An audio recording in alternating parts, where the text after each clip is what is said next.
So today's the big day. We're going to be tapping the trees. We've already done our prep work.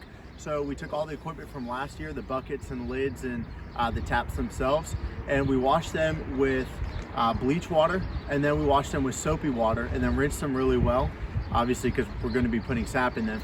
And so we made sure that they were all cleaned up before we even started, and they're all dry, and so we're ready to go. So first we have to see how many taps we can actually fit in our tree. So we measured this tree. This tree measures 66 inches around, and you have to find the diameter, because with a tree that is between 10 and 20 inches in diameter, you can only put one tap, but if it's between 20 and 25, you can put 2 taps. And so this tree measures to 66. If you divide that by pi to find the diameter, it comes out to 21. So we can fit 2 taps in this one.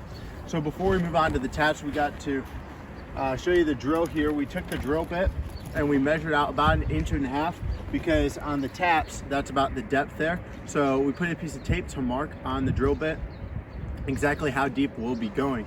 And so that when we go in, we don't go too deep and scar the tree.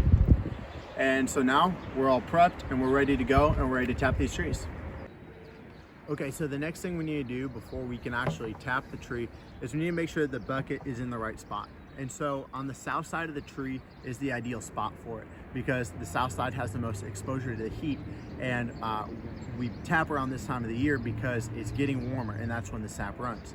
Another factor that plays into it is whether it's on a part of a tree where there's either a root system that comes up above ground, or it's underneath a tree branch, because those are where the main veins are. And so when we place our bucket down, we want to make sure that we have these holes. We've pre-drilled these holes in to fit the tapping tubes. And so we want to make sure that it's on level ground so that when it fills up, it doesn't tip over and fall. And then we want to measure before we tap the actual tree and drill the holes. We want to measure the correct height, because if you tap too high, your hose won't be able to reach. But if you tap too low, you'll have way too much extra hose. We made sure that the holes fit the tubes nice and snugly. We want to make sure that this is done so that we can keep the debris and animals out. Okay, so right before we tap, we're going to place our tube in. We place the tube in. I place it about 2 inches in, so I know that I have a little bit of extra tube just in case I go a little bit high. And I place it in so that I can get approximately what my height is going to be. Now when I actually go to drill, I'm going to drill at an upward angle, because of course it is gravity fed. We're just going to go to that tape mark.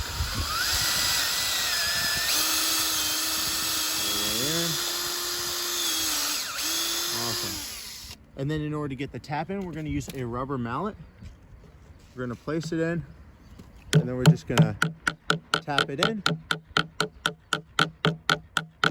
And the sap should start flowing soon.